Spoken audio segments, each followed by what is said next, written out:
sports all plays. Yeah. Hard sports all plays. Hard sports all plays.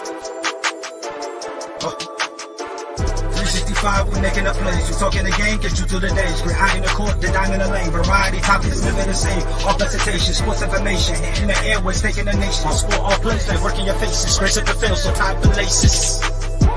Hard sports all plays.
All right, what's happening, everybody? Welcome to G.S.R. GonzoSportsRoom, Monday, June 26, 2023. Got muted. Oh. It's been a long weekend. But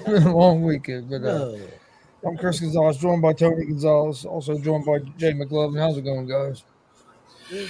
I'll tell you how it's going. My account on Facebook was locked again. Apparently, I'm restricted. The only people that can see my profile is me. Well, hell, I see my profile every day. That's not the point. Apparently, my restriction rap sheet is longer than John Morant's criminal history. What a time to be alive, man. I can't. Facebook, come on. I only posted 4 times. And then they're restricting me. God. I'm going to MySpace. Melanie. What? You know we're live, right? Walking around in a towel. It's not that kind of show.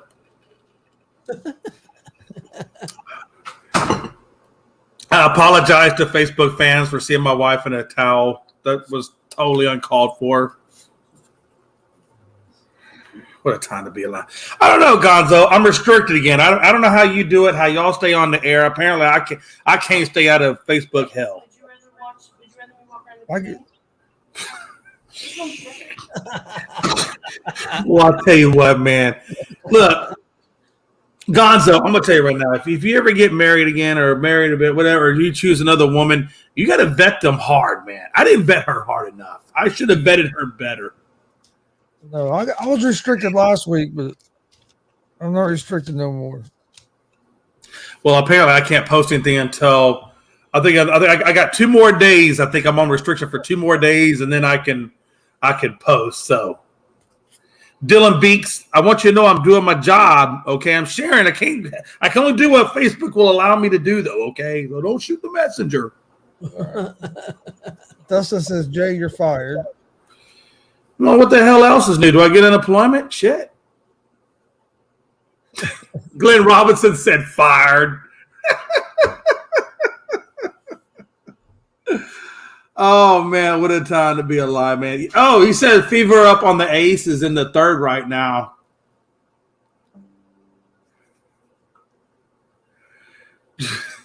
I don't even know who Trouser Meat is, but Trouser, I love that name. Trouser Meat says, hey, man, I have no problem with the towel, but, you know, it's fine. For $29.95, you can have the towel. Canadian National Production says, hello, this is your biggest and loudest fans from Warrior Pro Wrestling. Yesterday's show was really awesome. Thank you for what you do. Awesome. Thanks for joining us. We appreciate it. We had a bar in Illinois put our stream up on their big screen TV during that show. That's funny. Glenn, I love you, man. That made my day, man. Oh, man, what a time to be alive. Hey, speaking of times to be alive, did you see Gonzo? I know we got a lot to talk about, but did you see by chance that guy? I think he's on the Philadelphia Eagles practice squad that ran like a 1304. I think it was at that Olympic, or not Olympic, but I think it was a qualifier meet in the 110-meter hurdles. I mean, bro, this dude is, I think he said it's like the third or fourth fastest in the world ever. Like, ever. How does he not make the 53-man roster when you got that kind of speed and athleticism? Because it takes more than just speed and athleticism to play football. I'm pretty sure he can catch the damn ball.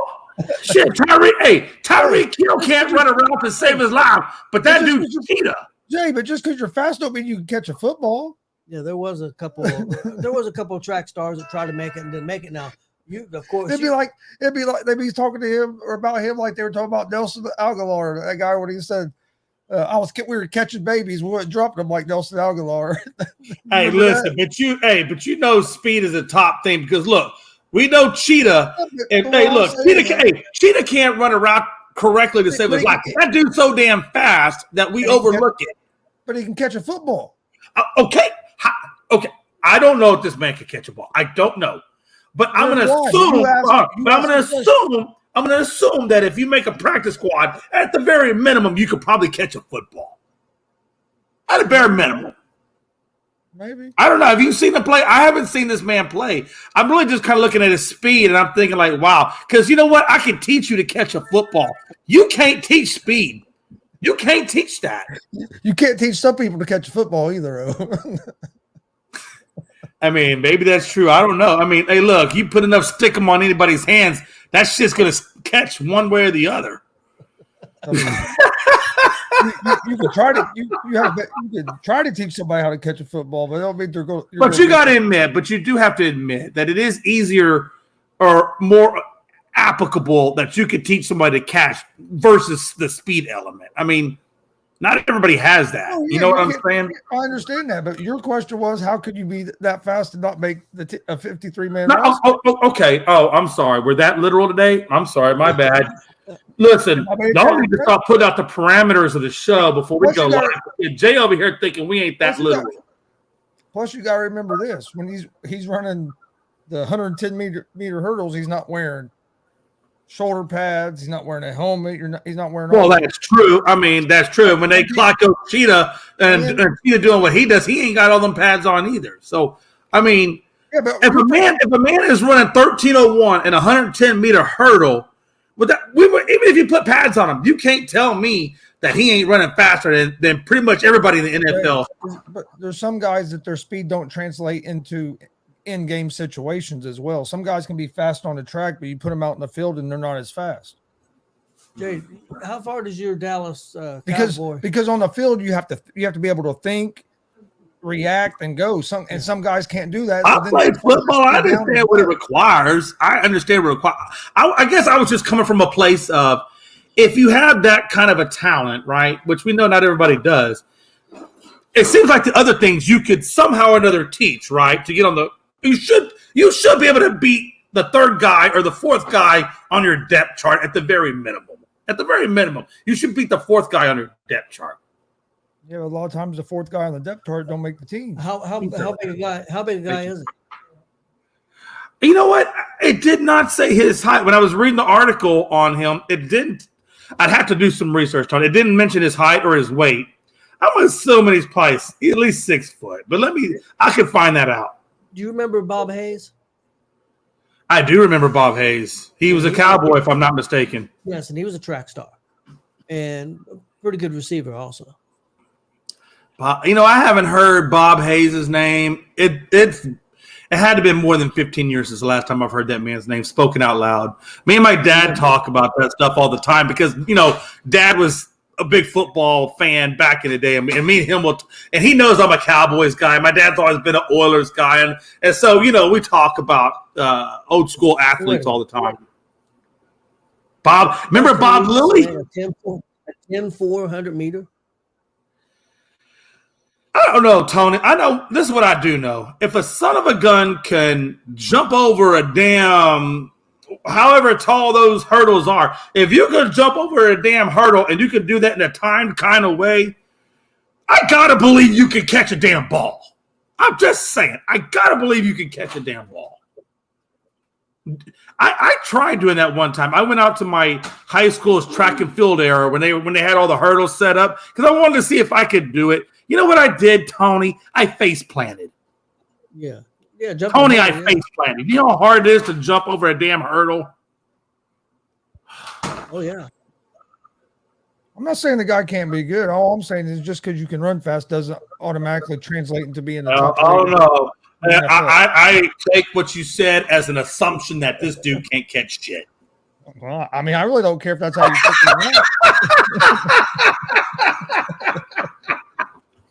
I don't know. Hey, I honestly though, I do hope the guy honestly makes the squad. I mean, he seems very athletic. It looks like he's possibly going to try to even make the Olympics.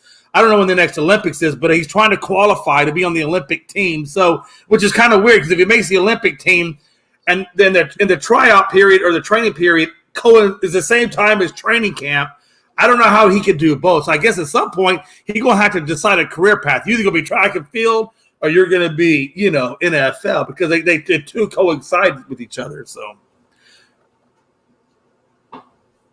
wow, what does he mean by? He said he lost by 1.2 seconds. And the 1600. Oh yeah. He did because the other guy in front of him. Yeah, he was like literally like nanoseconds ahead of him. It wasn't by much. Because I think he ran, correct me if I'm wrong, and Mike, he might correct me if I'm wrong. I think he ran 13:04. What happened? Did I miss something? Let me ask you a question. So you watched Mike Hughes get second in the 1600 meter in high school, and he lost just by like that nanoseconds? Oh, is that what he was? I thought he was talking about the guy that was in front of. He's talking about himself, I believe. Oh, he's talking about himself. Mike Hughes. Okay, my bad. He was second Illinois in state for the 1600 meter in high school. Yeah, that's Illinois. Most of those dudes out there are corn-fed, Mike. Come on, let's not act like you're running against, some serious stud athletes out there. He said, bro, you weren't even there. Okay, I just caught on to it. I thought Mike was talking about the Eagles receiver, the guy that was in front of him. I know he was talking about his damn son. Look, Mike done played everything. Mike done played basketball. Mike done played baseball.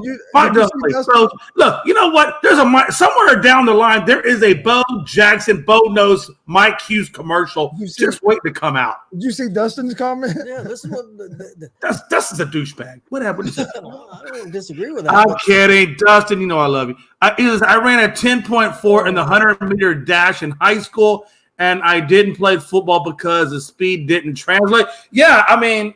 Okay, but I'm going to sound I don't know. Dustin, if you say you ran a 10.4, I need to see some track footage because you don't look like that kind of athlete. Jay, I don't believe our white boy ran 10.4. Here we go. Oh, no. Trust me. Tony, the chances of Dustin, and Dustin, I love you, but the chances of Dustin running a 10.4 is the chances of you growing 8 inches in the next 6 minutes. Maybe he was running from something. And I'll be honest with you, I'm the slowest dude in the world, okay? I know I ain't running no 10.4 unless there's a ball of Jack at the finish line. If that's the case, I'd be the white, fastest running son of a bitch you ever saw in your life. He said you got to run fast growing up. Bro, they shoot. Hey, listen, Mike, you act like Chicago's the only place where you had to run. I know that. I get it. Chicago's a rough town. I get it. Chicago is rough. he said, Dustin, you a damn lie. Mike Hughes, I will tell you, hey, Mike, seriously, no doubt. I know Chicago's rough. You know why I knew Chicago is rough? This is no doubt. You can't make this up. I flew into Midway Airport. And I was going to go to Sheboygan, Wisconsin, and we wanted to make a stop off. She wanted to eat at a restaurant there in Chicago. She knew a quote-unquote back roads way to get there. You know where we wound up? Cabrini Green. When Cabrini Green was still Cabrini Green. And they're looking at us like, oh, we're about to kill these white people. So what does Jay do? Jay be looking for some ghetto boys. My mind's playing tricks. Anything I can to blend. I used to be quick, Mike. I used to be pretty fast. I'm not anymore. I'm old. Hey, if you have that proof, I want to see that proof. Hold on for a second. Canadian National Productions. I'm not sure why Blake quit. You never know. You might see him back at Warrior Pro at some point. I think they just they do a certain amount of time there, and then they move on, to somewhere else, and you may see him back there again eventually. I don't even know where to go with half these comments. We're just gonna let these sleeping dogs lie because we can go down some rabbit holes on this shit. He said Tony probably quit because his leg's so close to the ground. Damn. He said aerodynamics was in Tony's favor. Hey, he used to be quick. Probably not much anymore. No. But Quick to go to the bathroom. Hey. That's about it. Mike, it's not true. I write lots of things in here. Like, for example, I wrote in here, Melanie needs 45 minutes of my time for quality time. I told her I might give her 20. See, look, things are written. There's actual words on the page. Give up another damn run. But there's also some pictures in here, too. Don't get it twisted. Damn, Reds are down 8-3 now. Son of a Let me ask. Okay, let's just start there. That's actually a good Gonzo. If you don't mind, let's start the show off with that. So you guys had a massive win streak rolling through Atlanta day one. You were at 11. You come out of Atlanta day one at 12-game win streak. You go into the second and third game of Atlanta and you drop both of those, and maybe you dropped this one. So you came off a 12-game win streak only to be on a 3-game lose streak. Do you think was that streak a fluke, or is it just a natural part of life and you're going to go with the ebbs and flows? I don't think the streak was a fluke. I mean, anybody that thought we was going to win the next 89 games without losing the game, or there's some people out there that thought that. Yeah, are idiots. So the streak was going to come to an end. We lost 2 games in a row to the Braves by 1 run. Braves had the best offense in the league. We went in the top of our pitching rotation for one going into there. And then the pitcher was supposed to start yesterday, got put on the IL Saturday. So we had to bring a guy up from the minors to start yesterday against the Braves. And then now today we haven't got off to a good start in this game, but I don't think that means that the streak was a fluke at all. Right now, one thing that's hurting the Reds is injuries at pitcher. We got 3 or 4 starters out now. We got to find some pitching. We got to get some guys healthy, but I don't think it's a fluke. And this game here, we have just as many hits as the Orioles do in this game, but the problem is we've gave up a few multi-run home runs, and you can't do that in these games. But but just because the streak ended, and I get that. I think the only reason I'm asking you that is if you were on a 12-game streak, even if you lost and you did lose the next 2 to the Braves, I'm okay with that because, like you said, you made a very good point. The Braves are a hot team. So if you lose those 2 games, I'm okay with that. If you lose tonight, though, that now becomes a 3-game lose streak. And that's kind of what I question is, realistically, where do you see the Reds? But also tonight we're playing another one of the top teams in baseball too. It's not like we're playing a bottom feeder team. We're playing the Baltimore Orioles. Oh, I understand. Right now, Baltimore is like top of the wild card standing. I think by 5 games. We had 2 tough series back in a row. Don't get me wrong. We don't want to go on a 3-game losing streak. That it sucks. But I think that also proves to the point of. But hold on. But I think to the legitimacy of where the Reds truly are. Like, you guys are now going up against the top wild card team. Also, you guys have gone up against a division leader in the Braves. And if you drop this tonight, that's 3 games that you've lost against 2 really good teams.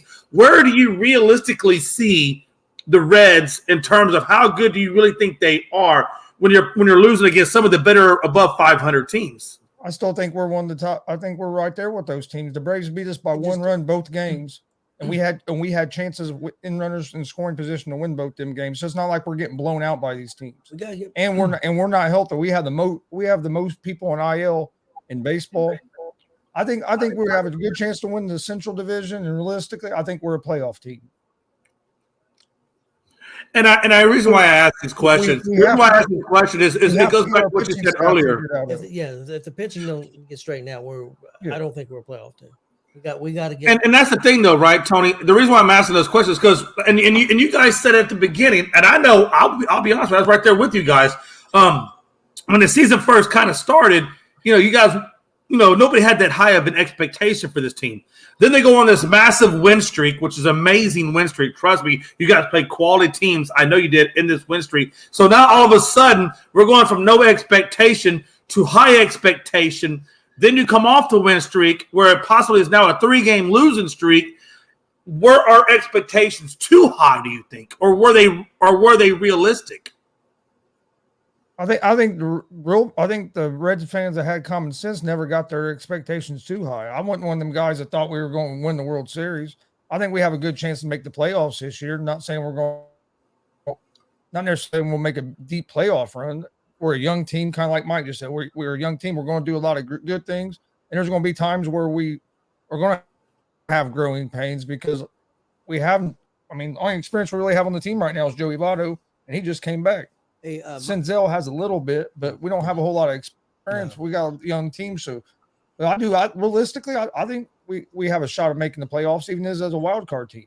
That's about where I'm at right now. And Mike is telling me to give it time, son. Things like so I don't want you to think that. I don't want you to think I'm trying to slant it a certain kind of way. I know you got to give it time. I'm just trying to tell you what some people. When I turn on Facebook, I'm seeing Reds this, Reds this, Reds this, Reds this, and in my mind, I'm telling myself, look, this is a young team. Let's not get ahead of ourselves. They are on a great run, but let's see what they do on the long haul. So, Mike Hughes, I don't want you to think that I'm trying to bash him or a certain kind of way, but I am giving the questions that a lot of people have, and that's why I'm asking, the two guys that are, this is their team, what they think. So let's just keep that in perspective of where we're going with this.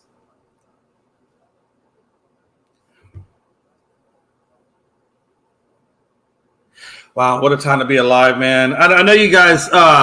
I know you guys saw the balk. I know we kind of talked about this in pre-show. We were talking about this. Mike Hughes, I'm sure you probably have seen the clip of Stanek. I think it was inning number 8, I believe it was, where the Astros were up by 2, and then we went down by 2. And then Ottman, I believe, was on third base. Stanek went to the mound. He didn't get fully set. He just went onto the rubber, stepped off the rubber. Second base calls a balk. Second base ump calls a balk on him. Stanek kind of goes ballistic, and Dusty goes a little bit ballistic.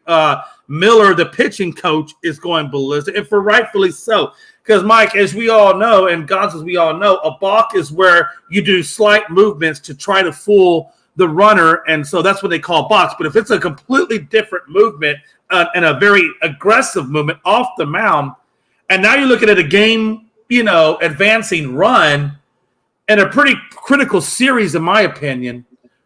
I just think I don't like it when umps are doing calls like this and deciding games for us. Gonzo, I don't know how y'all feel about it. I felt like I think the umps were deciding that game for us rather than letting the teams play the game of baseball and have a more true outcome. But what do you think? Well, first, before I get to that, what I was going to finish saying about the Reds before you went on them was with the Reds' biggest thing is going to be their pitching. If the Reds can get their pitching figured out and get it to a stable point, they're going to be tough to beat because we have offense.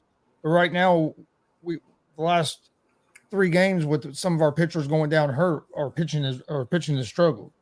And I have a question real quick for Mike, since he's a Cubs fan. He mentioned about that Stroman. Where's he at on his contract? I don't think the Reds are wanting to pick up a pitcher and a bunch of money. I think if he was a guy that it's a rent, I think they're looking, if they're going to pick up somebody, it's going to be a rental. I don't think they're going to take a big contract on right now.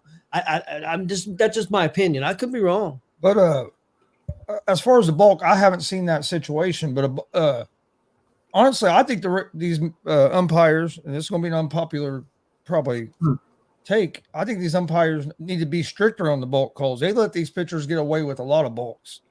If you watch pitchers nowadays, they get away with a lot of stuff that you usually don't get away with. I haven't seen the one that was called the other day, but it doesn't have to be a slight movement. It can be a drastic movement. It can be a bulk. There's just a lot of it's the rules about how they get set, and these umpires let guys move a bunch after they get set. Where used to you weren't allowed to do that.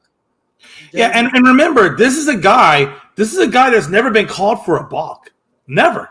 It doesn't have a history of balk calls at all. This is the first time he's ever been called for a balk. So just keep that in mind when I'm trying to tell you. When you go watch the clip, hold on. I'm just trying to tell you. His history is he doesn't do balks. This is the first time that he's been called for one. Go look at the clip and then judge for yourself. That's all I'm asking. Yeah. I didn't see it, but my wife, and just keep this in mind, she watches a lot of baseball. She's a big baseball fan. She's coach baseball and stuff. She said it was a balk. Saying that, she's also a Dodger fan. So I can't, I mean, at the end of the day, you got to watch the clip and you got to judge for yourself. Gonzo was telling me, did he come up with the glove like this? And did he sit there and pause for a minute? He didn't do any of that. He didn't do any of it. There was no slight movement. He went to the rubber. He stood on top of the rubber. He did look at the umpire, and then he stepped off the rubber. And he went all the way off the mound. It don't have to be a slight movement. It can be the way he stepped off the rubber. Oh, no, by definition of a balk, it's a slight movement. Go look it up. I read it. I've umpired baseball. I know you umpired baseball. Well, shit. I'm just trying to tell you what I read on the balk. I know the rules of baseball. I don't need somebody to tell me to go look up the rules. I know the rules. Well, I know the rules too. Okay, that's fine. You might know the rules, but don't tell me to go. Don't get mad at me. I'm not questioning your integrity. I'm just trying to tell you what I read. No, don't get mad at me. Go read the rules. I know the fucking rules. Well, if you know the rules, go watch the clip and apply the rules. I know the damn rules. I don't need to go read them. Well, I'll tell you what. Somebody done peed in Gonzo's chili this morning. And also rules. Listen. I will regurgitate my urine. I apologize. Let's see. Rules also are up for interpretation too. So I mean. Dustin says Stroman's a free agent after this season. I haven't seen the clip yet. I'll have to watch the clip. That would be before I can tell you what I think. I'm just saying, though, balks could be they don't have to be it don't have to be just a slight movement. It can be the way you step off the mound. If you go to a base, like you can't fake a throw to certain bases in certain situations as well, which I know that's went off on a pickoff move. I'm just saying there's different rules that go into being a balk. Is all I was saying. I haven't seen the clip. I'll have to go back and watch it. We were on our way home from a wrestling show last night when that happened. I don't know. I think the key really is right. If you're set, was he set? That really had to be the textbook definition. Was he set? I don't think he was set. According to what you were saying, like if he comes up with the glove and does these kinds of motions, he didn't do any of that. It was so fast and so quick. Like I don't know. I get what you're saying about where some rules need to be, strictly enforced. But at the same time, man, look, when it's a game time or game on the line situation, you really got to give a little bit to the teams. I know you're not going to agree with that. You don't have to. That's just the way I feel about it. I don't like that either, Jay. You shouldn't call a game different because the game's on the line, and you would call a game different from the beginning. If you're getting blown out, they're getting blown out. But if the game's on the line and it's a high pressure game, let them play. But then you're not calling the game. That's like going to a basketball game and saying, you know what? I hate ticky-tack fouls. I get it. Sometimes you got to let them play.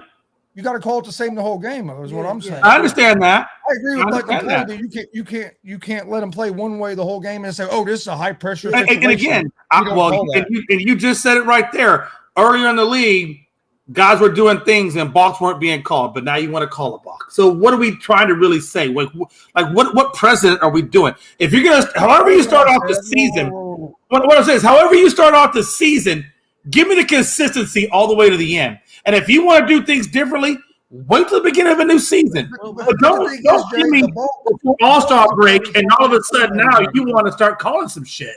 A balk's not going to get called in every game. Well, my question would be how many times this umpire's called a balk?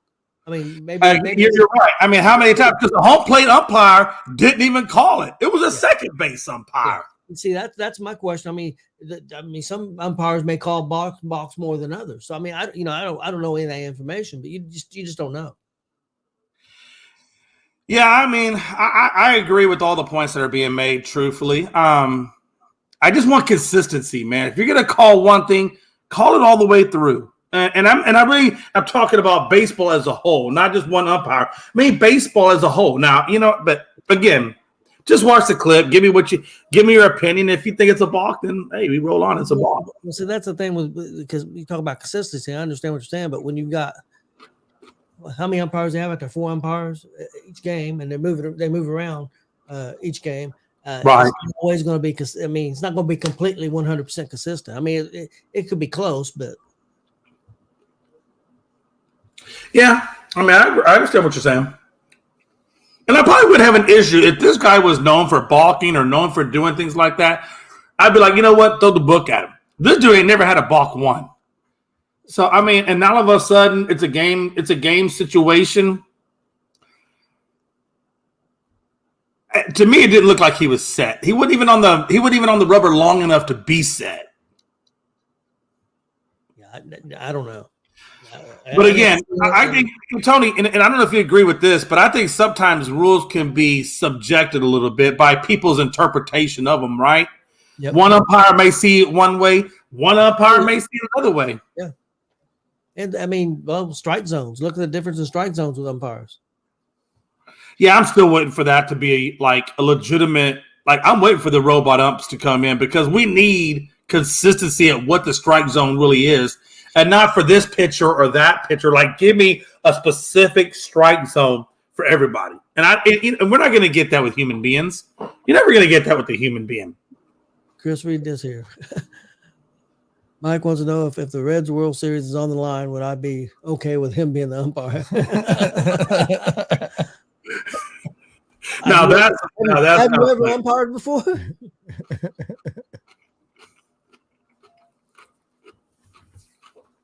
He said, "I'll call everything a strike because a former coach." I would not. No, I would not trust that. Catching is a really hard position to play, man. There's so much you got to know. It's such a hard thing physically to put your knees in those kinds of situations, to make those kinds of throws to second base, to know how to call a game. I mean, I think catcher has to be the most important position on the whole damn team, to be honest with you. I don't know how y'all guys look at it, but which do you think's harder, pitcher or catcher? Catcher. I think catcher is. Definitely. And again, pitchers have their own things, right? They got to worry about command, learning how to throw all the different pitches, things like that. So I don't want to take that. But a catcher has to mentally know how to call a game. They have to know all the stats of all the players. I mean, it's such an analytical and physical position to play. It's incredible.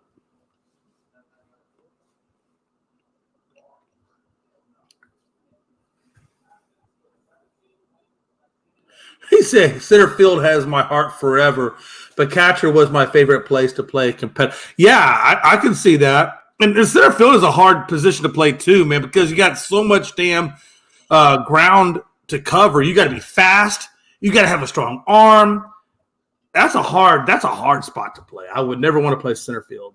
That's hard. I got a lot of respect for center fielders. I'd say catchers are probably your second most important. I'd still put the pitcher a little more important. Because what are we talking about with any good team? If you don't have a pitching staff, you're not going to go nowhere. If you don't have you have to have a pitchers that can execute. If you don't have don't get me wrong, catcher can help a pitcher execute.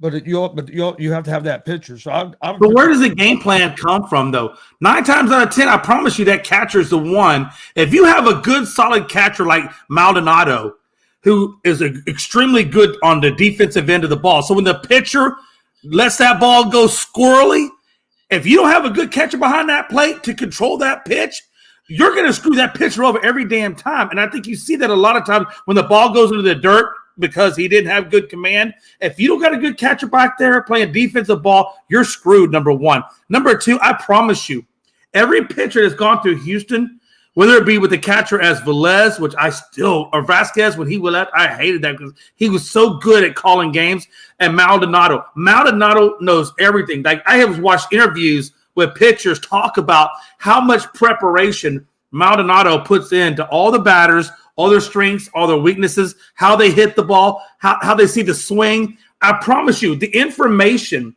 that is coming from that catcher to that pitcher, you can make a pitcher or break a pitcher just with your catcher alone. I promise you on that. I'm not saying that you can't. You can catch are important, but I think the pitcher's more important.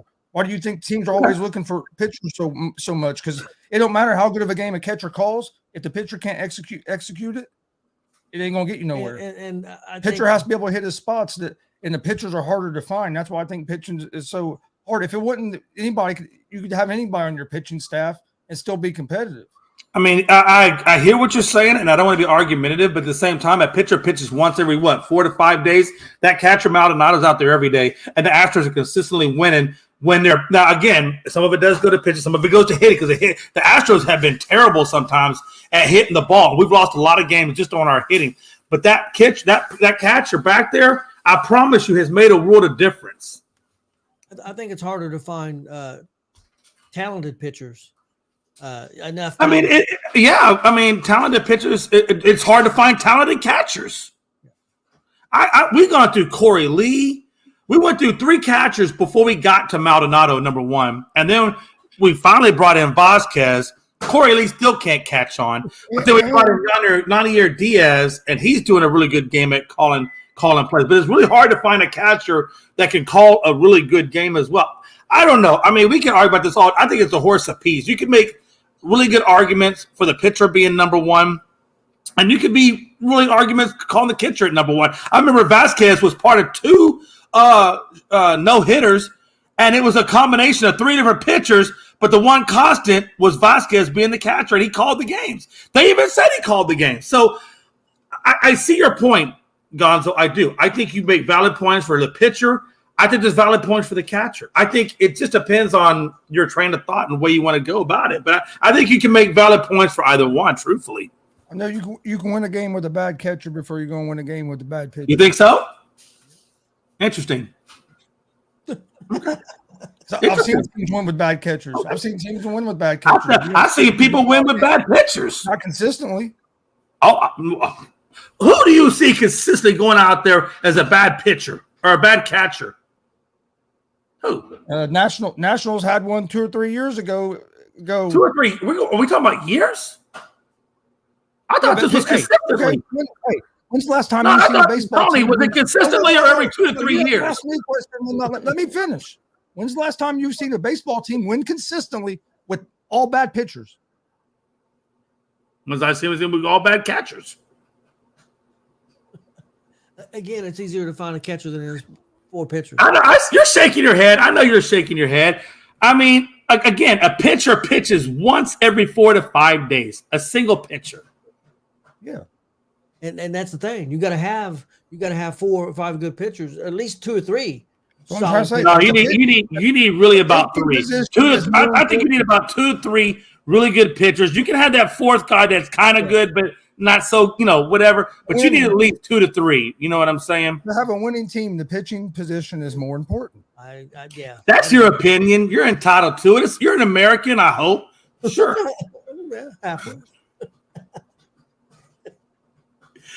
Hey, I'm just saying you're entitled to your opinion. I don't share that same opinion, but I mean, it's okay. It's all good.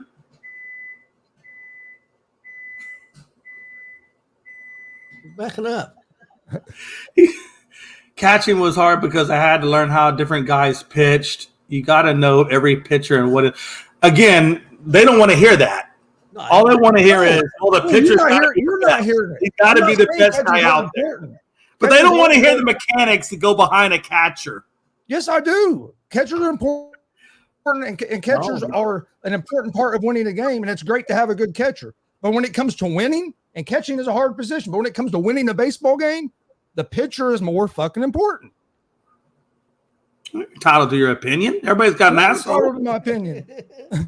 And I'm telling you my opinion. Okay. I got an asshole too. I'm just saying. Pitching is more important. Okay. Catching's more important. Look, I got 20 minutes. We could go all day on this shit. Now, look what Mike Hughes said. Hey, Mike Hughes has an asshole too. He can have his opinion. What? Oh, damn. You hear what Melanie said? Everybody has an asshole, but most of them stink. Everybody's asshole like everybody has an opinion, but most of them stink. Mike says it's easy to catch a used ticket. All I gotta do is listen for the trash can. Oh shit. I mean, hey, that just Mike using somebody else's bullshit to make himself look funny. Oh, it's okay. If you want to regenerate some regenerated bullshit, that's fine. I'll go vomit right now. You can collect that shit up, put it back in somebody else's mouth, let them re-vomit that shit. It's okay. Stop being weird. I'm just, how many times are we going to re-vomit the same information before it just doesn't become funny anymore? I mean, seriously, there's like 8, maybe 9 really good comics out there on the Strand in Houston using that same bullshit and getting kicked out of the comedy club. So how many more times are we going to say this shit? Come on, I got all night. Can we get the Astro trash can shit? Because last time I checked, there's only 2 Astros left on that team. So how many more times are you going to keep saying that same bullshit? How long does Shoeless Joe Jackson and the Chicago Black Sox go through the bullshit? How long does Herman Germán over there with New York Yankees and their sticky substance? How long does Scherzer have to go on with his sticky talcum powder? You tell me how many more times we're going to say the same regurgitated stupid bullshit before we move on to something new. Because right now, I need a new pair of underwear. The same ones are getting old. At least one more. At least one more time. I mean, seriously, can we move on to some new shit? I mean, the same shit over and over. It's just stupid. It shows a lack of intelligence. Using the same stuff shows a lack of creativity on that person's part. Stop being a puppet and start being creative. Please. It's going to go on for every day. They're always going to say that Houston was cheaters and New England was cheaters and whoever was cheaters. That's just going to be what it is. I mean, I'm just saying I hear the same shit. Like, can we get some new people in here? Can we get some new creative blood? Because the veins are tapped out with creativity. They're tapped out. Can we get some new shit? No, you're not as creative as the Astros coaching staff, Mike. You damn sure know it, Bubba. You are not that creative. It's okay, though. I still got love for you. I'll still share your content, but you're not that creative. Hey, okay. Astros won the game yesterday.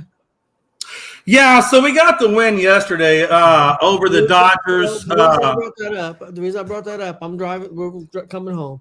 And I look on my phone, and your good buddy Jonathan Mathis. Hey, I like the segue, though. It was so heated about 5 seconds ago. Yeah. I felt the temperature go to like 10 degrees down. So keep going. And Jonathan Mathis writes, Houston wins. Fuck them cheaters. Because he's mad because they beat the Dodgers 1 game.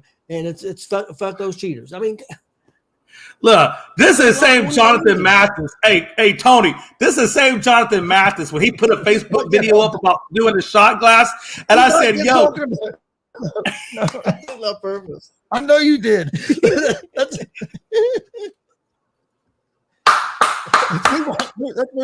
move on to the next topic. Hey, real quick, though. No, real quick. In baseball. Hey, in baseball, the Rangers, I'm going to ask you guys a question. The Yankees took 2 out of 3 against the Rangers. They lost again tonight. I don't remember who the Rangers. Oh, the Tigers. The Tigers beat the Rangers tonight 7-2. That puts the Rangers on a 3-game losing streak. What do you think about that? I know it's just a small losing streak, but I had a couple of my friends, because we talk sports every now and then. They're Houston guys, and we were talking about, do you think the Rangers will fade, or are they going to make it all the way to October playing hot and playing the way they're playing? Same thing with Tampa Bay, honestly. You know, we see the first 3-game losing streak that I've seen in a while from the Rangers. Do you think the Rangers will fade? Or do you think the Rangers could possibly – do you think they're going to likely go all the way to the end as strong as they're going? I mean, they're going. They might fade a little bit. Just, and when I say fade, I don't mean like fade back in the standings a lot. But I mean, you're going to have a couple games where you're going to lose 3. You might lose 3 games here and there, but you can't like kind of like I was saying with the Reds earlier. You can't let them turn into 8 or 9 game losing streaks, and especially being this early in the season, like a 3-game losing streak for the Rangers. Don't make me panic just because we're not even at the All-Star break yet. But yeah, you don't want that 3-game losing streak to turn into like a 7 or 8. You're going to, I mean, And then in baseball, you're going to have 2 or 3 game losing streaks. That's going to happen. Oh, absolutely. No, yeah, trust me, I understand that. And Mike Hughes was saying, if I call the Reds 3 game losing streak and the Rangers 3 game losing streak, I'm not saying they're trash, Mike. You know I'm not saying. And by the way, I do know you love me, and I hope you know it's reciprocated that I love you as well. I'm not saying that. That's not what I'm saying. I'm just saying this is the first time this season that I've actually seen the Rangers get a 3 game losing streak. Yeah. I haven't seen this. And so what I'm asking is, do you think, that we would see more of the 3 game losing streaks? Or is this, like we were saying, is this just a hiccup and the Rangers pick back up where they left off and they keep rolling down the steam train? That's all I'm asking. Not that they're trash. I don't think the Rangers ain't trash. They're still on top of the damn division. I think it's more, like I said, I think it'd be more of a hiccup. Like I said, before I start getting worried about a 3 game losing streak, you have to get past the All-Star break, get toward it, later on. But no, I agree with you. I think it's more of it's a hiccup, and you got to see how they respond. Now, if you start having they let it roll into a 7 or 8 game losing streak, then I'm gonna start getting a little worried. You know what I mean? It's like, hey, yeah, no, I know exactly what you're saying. I apologize. I'm not shaking my head at you in any way, shape, or form. I'm just reading the comments, and I'm thinking, like, Mike, you got issues. But John Suggs, them Braves are looking good. They are looking good. They have the Rangers are looking, and I'll be honest with you, I didn't, and I know Dustin called this. I do want to give props where props are given. Dustin did say that, Jay, the Rangers have always put up the offensive stats. It was their pitching that has kept them where they are, and he was not wrong, because they went out there and revamped that pitching staff. They went in and brought in Bruce Bochy, which we know the credentials that he brought from San Francisco. And now all of a sudden, they're the number 2 team in baseball right behind Tampa. So, I mean, it's incredible what the Rangers organization is doing. And I got to be honest with you, I do think that they continue to October as long as they can avoid the injury bug. Now, the injury bug can always take somebody out of the game. But if they can avoid the injury bug, they got the leadership, they got the pitching, and they got the offense and defense to get all the way to the end. I just hope the Astros can some kind of way get into this wild card race, do what the Philadelphia Phillies did last year, and get us back to the pennant that direction. That's my hope. And I will tell you, Gonzo, I am really nervous going into this 4-game stand with the Rangers right before All-Star break, and we don't have Alvarez. And I think that's going to be an incredibly hard series to go into. It's going to be hard.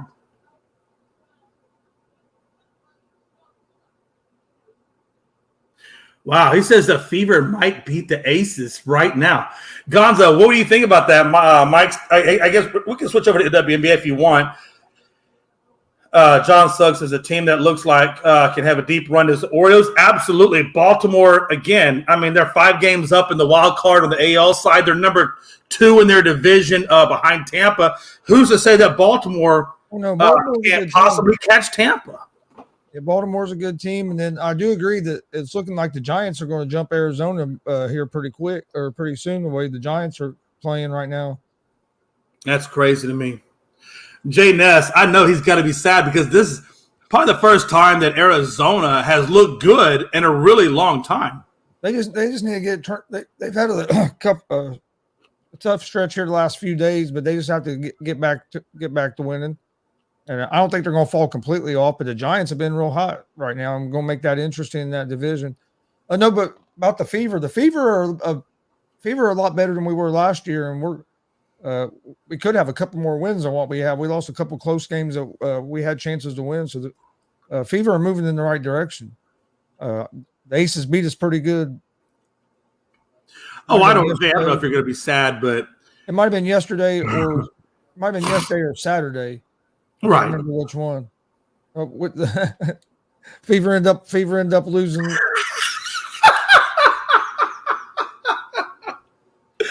Oh man, I'm sorry, man. Mike just comes with the best comments right as we're getting ready to talk about the Fever. But no, and that's the same thing like with the Reds.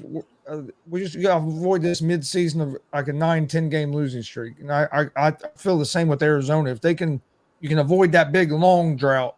Right. Oh no, absolutely. And I'm really and speaking of, funks, I'm hoping my hope is that the Astros got their funk at the early part of the season and that we can rebound at the middle and latter part of the season. We'll see. Injuries, Gonzo, injuries are amazing. Speaking of injuries, Judge, he may not even be back this season, Gonzo. It's looking like they're talking about he could be gone for this season. What does that mean for the Yankees? Oh, yeah. If he's gone, the Yankees will be in trouble if he's gone for the season. But, I guess he has a tore tendon or something or a ligament or something from what I was hearing today. And that big toe of his, when he hit that remember when he hit that barricade when he did that crazy catch? That's when he tore the damn tendon. And I don't think he comes back. Honestly, I don't think he comes back. Truthfully, and I know Frankie's not going to want to hear that. I don't think the Yankees. I think the Yankees might squeak into the wild card, but I don't think they go far without Judge being in there. It just depends. It's hard to know if he's going to come back because we're not privileged of seeing how bad of a tear is it. You know what I mean? We don't know all that, so it's hard to. I know from the way they talk, they think he's going to be back this season, but I don't think they know for sure. So it's going to be interesting. But yeah, without him, they just don't have no offense without him. Hardly. I mean, they're hitting like 229 as a team, and it's going to be hard. It's going to be hard. It's going to be hard. Frankie will tell you, man. Frankie will tell you, our bullpen, our starting pitching is phenomenal, and he's not lying. But you're right. That hitting has been terrible. Stanton has not lived up to what he's supposed to do. IKF defensively is terrible in outfield. I watched him play, and it was like watching a guy look like molasses trying to get to the ball. It was ridiculous. A guy got a double when it should have been a single because IKF can't get to the damn ball fast enough. And it was moving slow, Gonzo, slow. So they got some issues over there. Gleyber Torres, I know probably a lot of Yankees people like Gleyber Torres. I think he's the kind of a guy at shortstop that holds them back a little bit. I think they need to move on from Gleyber. Volpe. You can't really judge Volpe right now because this is rookie season, so he's still kind of coming into his own. But the Yankees got a lot of question marks on the offensive side and the defensive side. The one thing that, believe it or not, which is weird, in their last year when they came out red hot, the bullpen was still kind of the issue. Everybody else was playing their roles, but the bullpen was the issue for the Yankees. This year, the bullpen is their strong point, and it's everybody else that's having the issue. So over there in New York, it's been rough goings. I feel bad for Frankie. Yeah, like I said, they'll figure it out. I think they'll figure it out. I don't care if they do or not, as long as my Astros make it back to where we got to go. I hope they don't figure it out. No offense, Frankie. I love you. You know I love you. You're my boy. I hope you don't figure it out. Just like I hope the Rangers go into injury hell.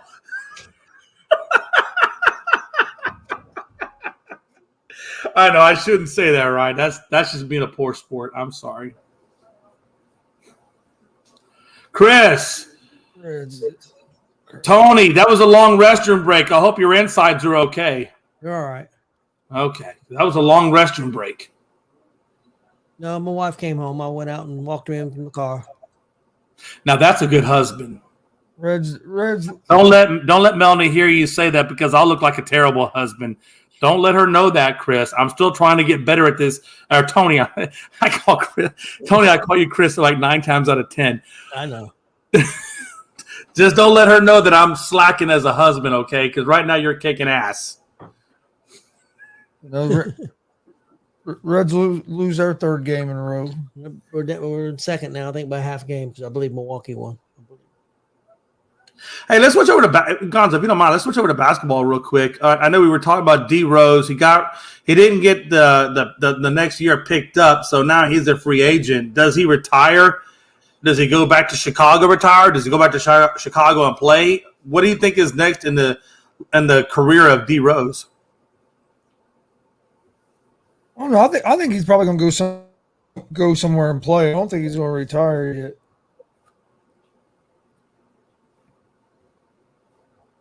Yeah, I kind of agree with that. I think he'll play. I don't know where, because I seen 4 teams mentioned that's supposedly interested in him. Do you think he has enough left in the tank, or physically enough left in the tank to be competitive on a team?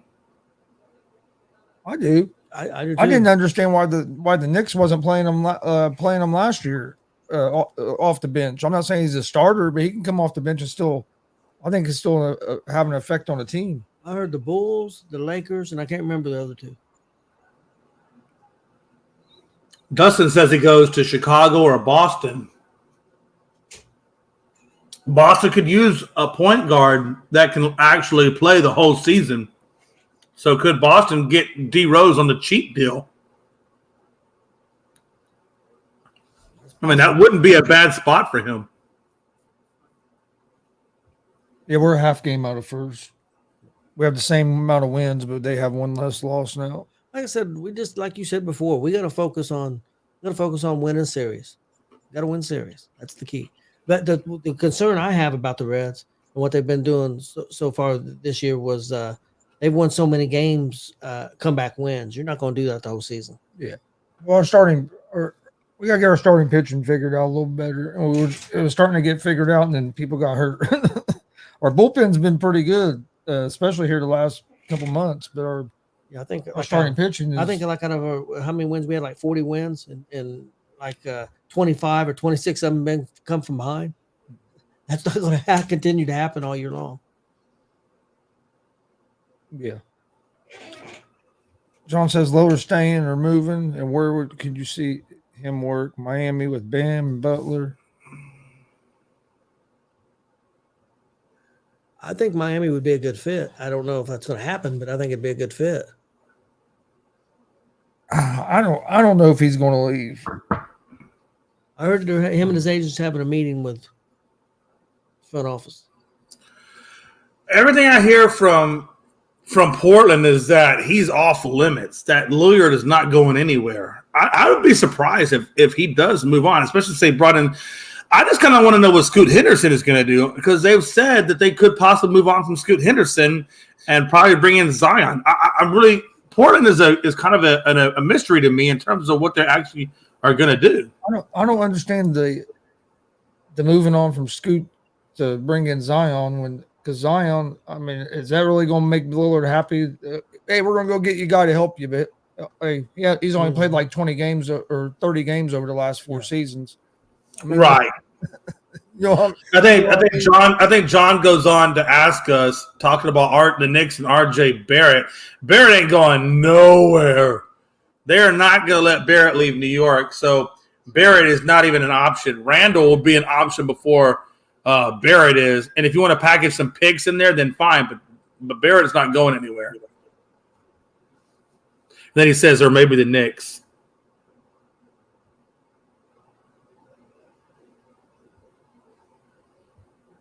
Yeah, I kind of think Lillard might be going somewhere just because with them getting Henderson. And I know he had said he really didn't want to go through another rebuild. He wanted to try to put a team together. So it's going to be interesting. I think he could work with the Heat if that's where he ended up. I mean, that'd be a big pickup for the Heat, but I wouldn't trade. I wouldn't get rid of him. I wouldn't trade and try to get Zion to bring in with Lillard just because to me that's not a big upgrade because Zion hasn't proven he can be on the court. Now, if he was proven he could be on the court, then okay, it'd be different. But if he was proven that he could be on the court, New Orleans wouldn't want to get rid of him because they have a hell of a core there with him, Ingram, and McCollum. So the only reason New Orleans is even wanting to thinking about maybe getting rid of him is because he's not playing. So yeah. Yeah. The Pelicans, it seemed to me last year in the playoffs, the Pelicans were a lot tougher. This year, I think we obviously saw them take a back step. I didn't see the same Pelicans as I saw last year, and they really didn't have Zion last year either. I really expect to see more out of the Pelicans during this playoffs than what we did. Well, they had some injuries that kind of affected them through. They were late in the season as well, and they didn't come into toward the playoff run with a lot of continuity because Ingram missed some time, McCollum missed some time. Right.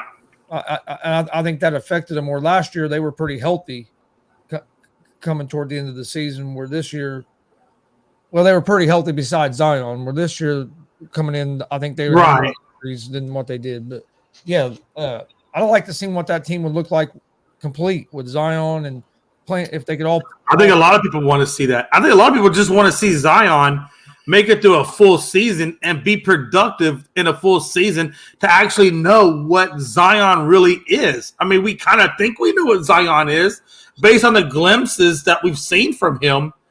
I just want to see a full year with that guy would be amazing. And I don't know if we'll ever get that way. I mean, I don't know if his body will ever be healthy enough to get that way. Let me ask you guys if you would do this deal here. Damian Lillard to Miami.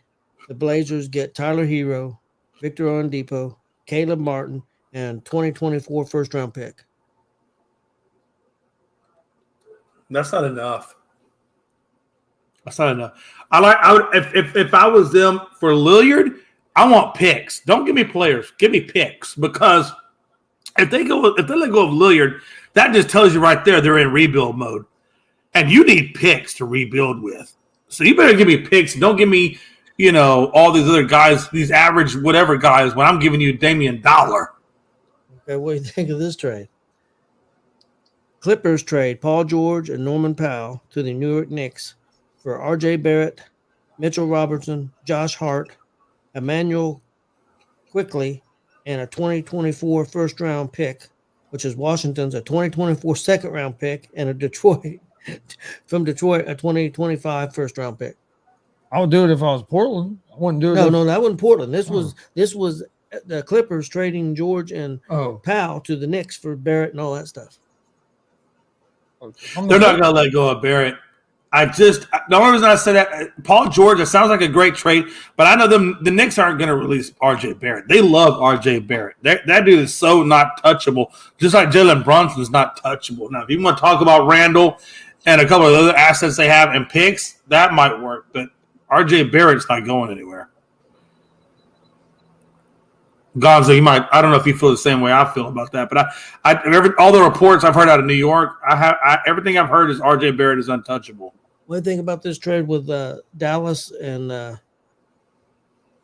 Philadelphia? The Mavs will get Tobias Harris, as the 76ers will get Christian Wood and Tim Hardaway. I like Tobias Harris. Gonzo, I don't know how you feel. I like Tobias Harris. They haven't really used Christian Wood all that much anyway, and the other guy they don't use any Hardaway Jr. whatever. I don't know. Hardaway might be the clincher. What do you think, Gonzo? Yeah, that one's a tough one there. I mean, Harris is pretty good, but I don't know if Dallas would give up Hardaway or not, because he's been a pretty big part of their core here the last few years. That's pretty, but I think I think both teams would do all right in that trade. Though I don't think it's like a trade where one side's winning the trade and the other side's getting hosed. I think that both teams would be doing okay in a trade like that. John says he wants to see Karl Anthony Towns on another team. I think Karl Anthony Towns wants to see himself on another team.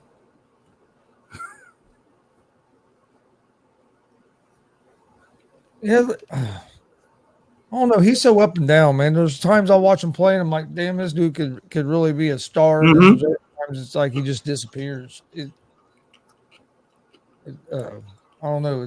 It's weird to watch sometimes. It's like, dude, as big as you are, you should be even if you're not hitting shots, you should be impacting the game.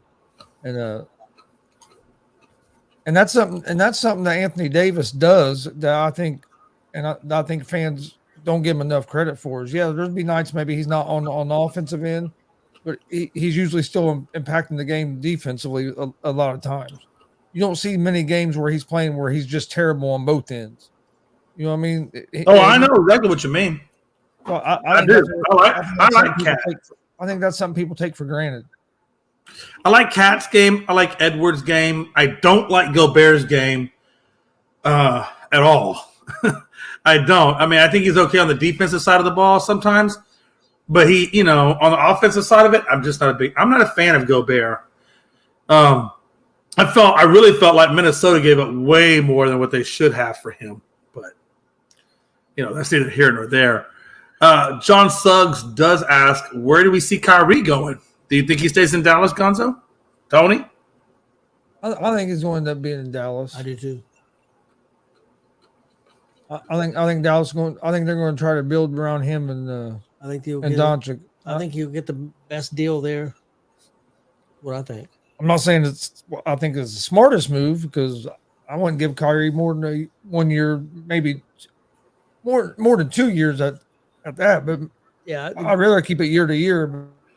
I wouldn't give more than a 2-year contract. Yeah, the guy said on TV this morning, he said probably like maybe a 2-year, $40 million deal. I wouldn't give more than a 2-year deal. And it don't have nothing to do with his playing ability. It's going to be if he's going to be available and if he's going to be bought in and focused, or if he's going to be worried about everything else. But maybe an option. Basketball. They said maybe an option for a 3, but no more than that. You never know if that dude's going to be bought in and worried about basketball, or if he's going to be worried about everything else. So, yeah, it'd be interesting. But I think he's going to be I think he'll be in Dallas. Yeah, I think I think Luka, if they lose Kyrie Irving and Brunson, I think Luka is going to tell Mark Cuban, yo, listen, bro, you done lost Brunson. Then you bring me Kyrie. Now you lose Kyrie. I'm out of here. My loyalty only goes so far. Good. So I think with Dallas, I think they got to bring back Kyrie. I think, if nothing else, to appease Luka.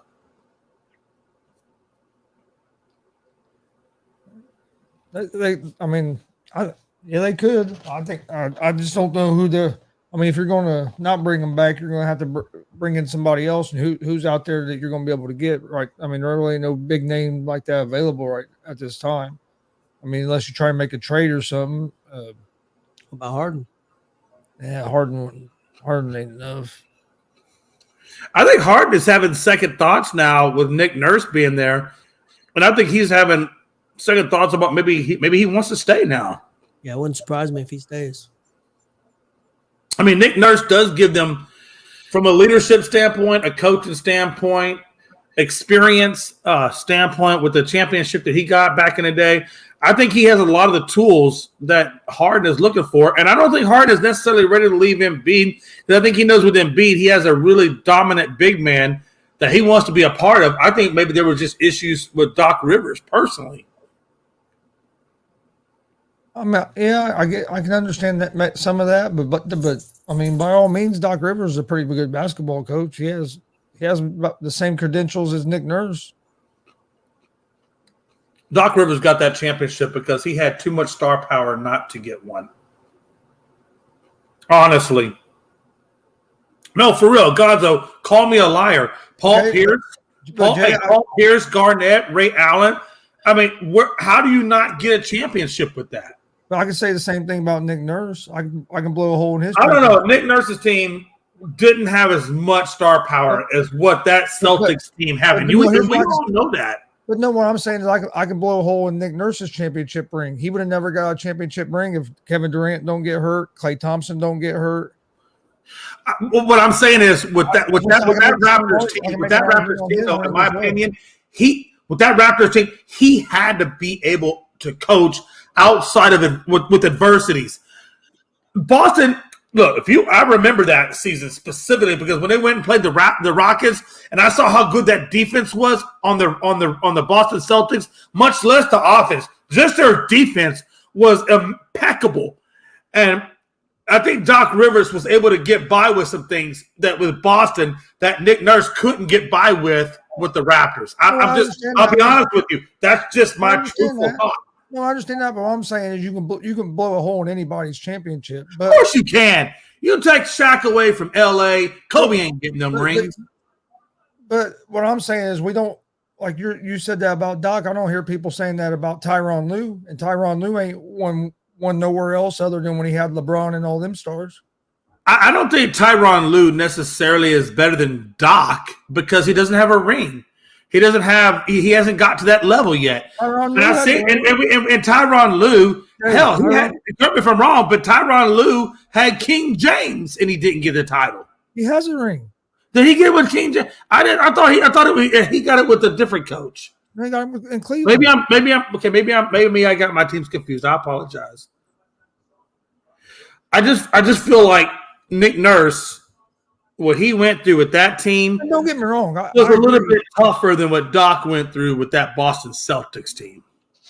But don't get me wrong, I think it was time for Philadelphia to move on from Doc Rivers. I agree, but I'm also not going to sit here and say that Nick Nurse is that much better of a coach than Rivers. I think Rivers. I just think it's interesting that when Doc left. But what I think is I think Nurse is going to be a good. I think Nurse is going to be a good fit in Philadelphia, and it was time for a new voice in Philadelphia. I agree with that. I think Nurse will do a good job. Here's my thoughts.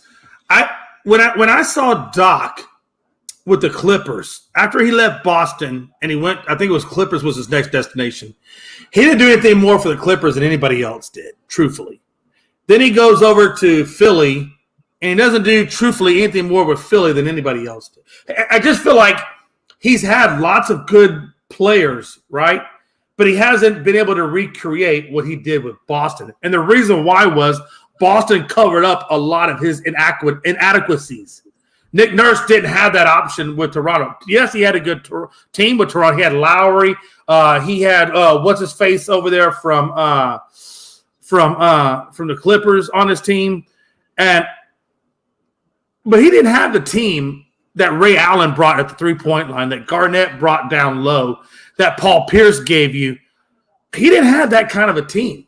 That defense that Boston has, nobody was going to stop them. I don't give a damn who you have at head coach. Nobody was stopping that team. Nick Nurse and that Raptors team, they weren't as formidable as that. They just weren't. I like Nick Nurse. If he got hard on with the Rockets, which, at one point it was actually Nick Nurse, I thought honestly it was going to get the job coaching the Rockets after Steve Silas left. And it wound up being Udoka. Either one of those coaches I was happy with because I like what Udoka did with Boston before they let him go. I would have been happy with either one of those guys. As a matter of fact, I would have been ecstatic with either one of those guys. So I think Nick Nurse is going to do wonderful things out there with Philadelphia. I think it's going to be a breath of fresh air. Truthfully, I don't think he's going to take Philadelphia no further than Doc did. You don't think so? And maybe he doesn't. I'm just saying you don't think he does. And it's not necessarily because of Nick Nurse. I don't believe in Joel Embiid that way. I don't think Embiid is going to be able to stay healthy enough for a whole season to be able to lead a team to a championship like that. I can understand your viewpoint on that. I think Embiid is some of it. I don't think it was all on Rivers. I think some of it's Embiid as well. So I think Nurse is a good coach. I think he'll do a good job there. But I don't expect Philadelphia to win a championship just because I don't know if they're going to be able to put enough around Embiid and if Embiid can stay healthy. And that's valid.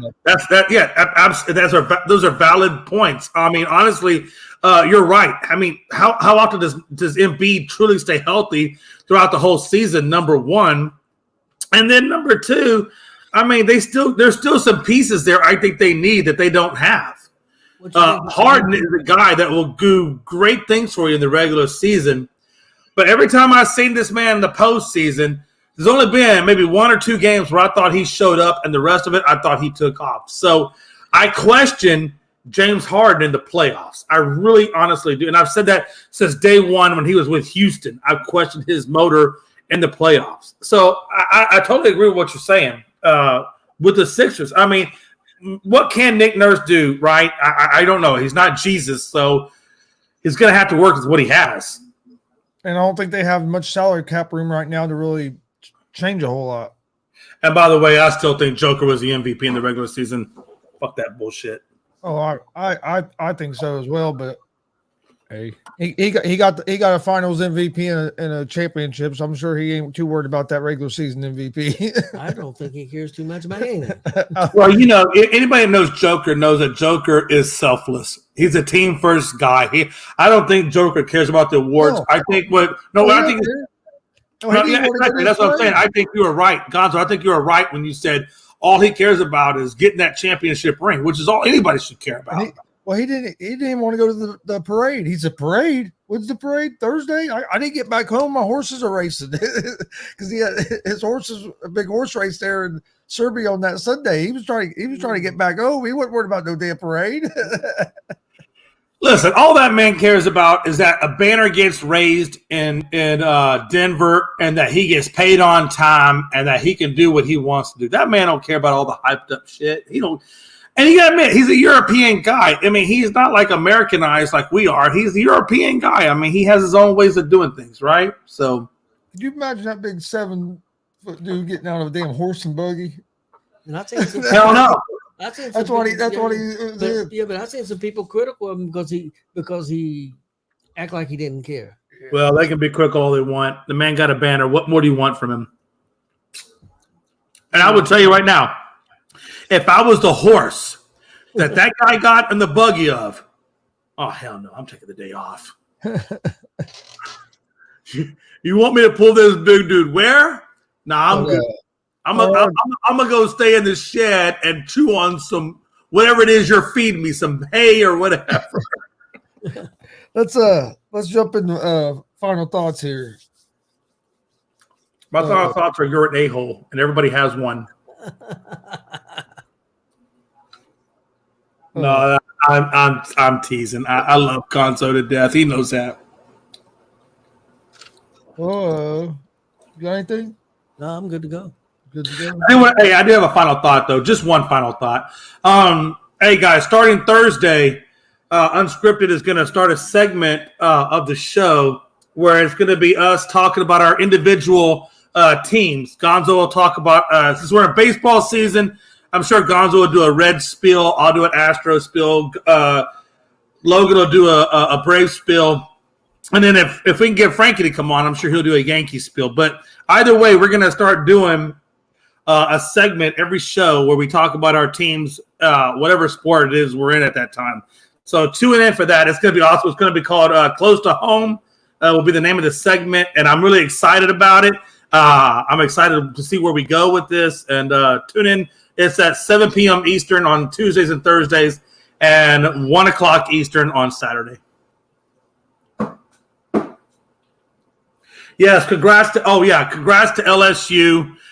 You thoroughly put an ass whooping on Florida, and you got the crown. Congratulations. Yeah, it was a good college playoffs. Were good. I watched a lot of it. I didn't get to watch much of the World Series because Saturday all day I was doing wrestling shows, and then yesterday I was at a wrestling show, and then I watched a little bit of it tonight. But then when it started to be kind of a blowout, I started watching other things. I was watching some of the Reds game. I was doing the stream for wrestling right before I got on here. Well, I do have some. Shout out to Happy Gilmore. Oh yeah. Happy Gilmore, new Ball State recruit, new Ball State University golfer, Happy Gilmore. Hey, Dustin did. I did want to put that there. Dustin chimed in and says Nick Nurse has actually 4 rings.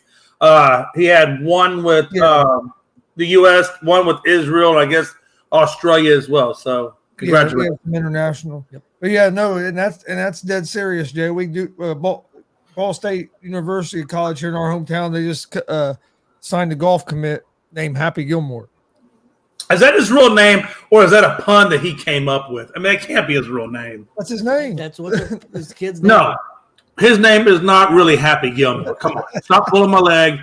This is not funny. I'm old. I got a slight dementia. Do not pull my leg right now, Gonzo, because I'll believe that shit, and they're going to have me look like an idiot come tomorrow. Well, you may look that way anyway. But that wasn't nice. That was Tony, that was not nice. That was not nice, Tony. I didn't say definite. I said may. Is he seriously named Happy Gilmore? Yes. So let me ask you a question. If there's a movie called Happy Gilmore, his name is Happy Gilmore. Why is there not a lawsuit for using that name?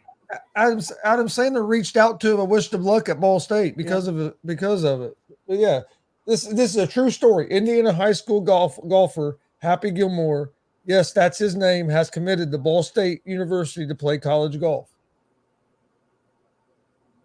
How many girlfriends do you think Happy Gilmore has?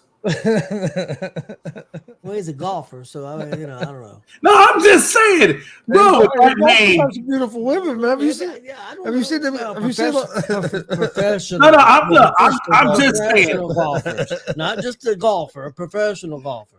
I just want to know how old Happy Gilmore was when the movie came out. I just want to know how old the man was. Was he a toddler? Was he an infant? Was he a high schooler, a junior high kid? I mean, how old was this guy when the movie came out? He probably wasn't born. He probably wasn't even born. When did Happy Gilmore come out? That was in the 80s, wasn't it? Or probably no, maybe 90s. Maybe. So you think there was a family out somewhere that had the last name Gilmore, and the husband said to the wife, "How crazy would it be if we killed him Happy?"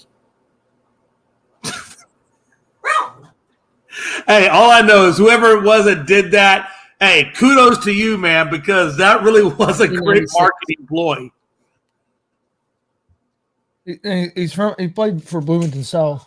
Yeah, 1996 is when the movie came out, so he's probably 19 years old now. So the movie came out before he'd been born. Yep.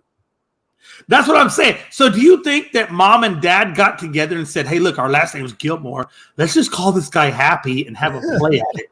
Right. I mean, really, honestly, that's a legit question. Do you think that they sat around and said, "You know what, let's do this"? How much better could it be if than him being, if he must be pretty good at golf. He's playing in college, to be pretty good at golf and have that name. Just think if he was so they were predicting him from birth. Just think if he's actually good enough to make it like the PGA Tour. Yeah, I hope so. I hope he does. You know if he makes it to the PGA Tour, I promise you, I will follow his career like I follow it. Like I follow Nolan Ryan's baseball career. Yeah, Happy Gilmore on the tee. I mean, seriously. I mean, I don't know how much better from a marketing standpoint you can be, other than to have the name Grady Dick and Dick Sporting Goods. What was the guy's name? I know the actor, but the guy that played the dude with the wooden. The what now? The character's name? Chubbs. Yeah, but he had another name. What was the pro golfer? Yeah, I can't think of his character's name. I can't think of the whole name. Remember the guy the black guy, which he played in the rock. Yeah, it was Danny Glover that played him. No, not Danny Glover. You're talking about Happy Gilmore, right? That's not Danny Glover. That was Danny Glover. No, you're right. It was Carl Weathers. Yes, Carl Weathers. Yes, Carl Weathers. Thank you. Because he played in Rocky. Yes, Carl. I apologize. Carl Weathers, and his name was Chubbs. I don't remember his full name, but they called him Chubbs. Yeah, they called him Chubbs, but I can't think of the golf. Because he's the one that his hand got bit off by the alligator. Yeah. God, now you got me Googling some shit. Chubbs Peterson. Yeah, Chubbs Peterson. Because you're right. Because we were going to remember the last name of Peterson. I don't even know that did they even say that in the movie. Did they ever say Chubbs Peterson in the movie, or did they just say Chubbs? He does when the first time there when Gilmore's out there in the parking lot standing in front of the pitching machine. Oh, really? Because he says who the hell are you or something? But he goes I'm Chubbs Peterson, the club pro. Or whatever. You know what? Now that we're talking about this, I'm going to go back and rewatch that damn movie. I'm going to go back and rewatch it. I've watched that movie all that many times. I've seen it a bunch of times. I guess I don't remember that. I remember when he had to hit the golf ball off that dude's foot. Shooter McGowan had to hit the golf ball off that dude's foot.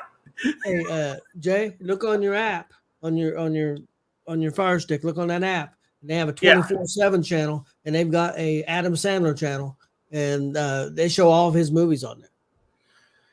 Damn, I guess I got something to do after this. I'll definitely check that out. I still, you know what? That channel that has so many channels in there. I still have only got to do like halfway. It's stupid how many channels. Again, I want to say thank you, because for that little bit of money, my life is great. Yeah, I'm telling you, can't beat that deal, man. Price is wrong. Price is wrong, bitch. That's one of the favorite things ever. I think Bob Barker got more famous on that than he did Price is Right. I think isn't Bob Barker dead now? I think he did pass. I mean, he lived a long time though. Oh yeah. Not as long as Jimmy Carter though. Jesus, the peanut guy. He told Jimmy Carter's ass. I told you eat peanuts, man. Bro, that Jimmy Carter. Drink Billy beer. Damn, son. What And he still makes $200,000 a year from the government. More money than I make, and he's 98 and senile. Oh, you're senile too. Don't forget. That's true, I am, but don't tell nobody. Don't forget, join me tomorrow night, 8:30 p.m. Eastern. We'll be airing Summit Pro Wrestling, Elephant Ears, and Elbow Drops. It'd be the show number 2, the main event show from Saturday night at the Hancock County Fair in Greenfield, in Indiana. It was an awesome show. Oh, outstanding. We'll be airing it tomorrow night, 8:30 p.m. Eastern on YouTube, Twitch, and Twitter at GonzoSportsRoom and at the ASAP All Sports All Plays Network. Yeah, Jay. Well, I'm just doing what my mama said. I didn't want to interrupt you. I just wanted to put my hand up so you got done talking. I did have one last thing I wanted to say. If you don't mind, can I say it now? Go ahead. You see how weak my hand is? I can mature in my old age. I just wanted to put out there, if you don't mind, real quick, on Wednesday night when we come back with the late show, for the people that are still on here, could you please let me know who you think won tonight's debate? Me, Gonzo, or Tony? I just want to know who won the damn debate. Gonzo's biased. I'm biased. Tony's still trying to get that $29.95 sponsor for the seat cushion, so he's definitely biased. But just let us know on Wednesday night's show who you think thought won tonight's debates. And there were several debates between me and Gonzo, as you all know. Let us know who won. We want to hear from you. That's it. God says, congrats to LSU. Thanks, John. We appreciate it. Appreciate you joining us. We appreciate everybody that was in the chat room tonight. Check out the live pro wrestling tomorrow.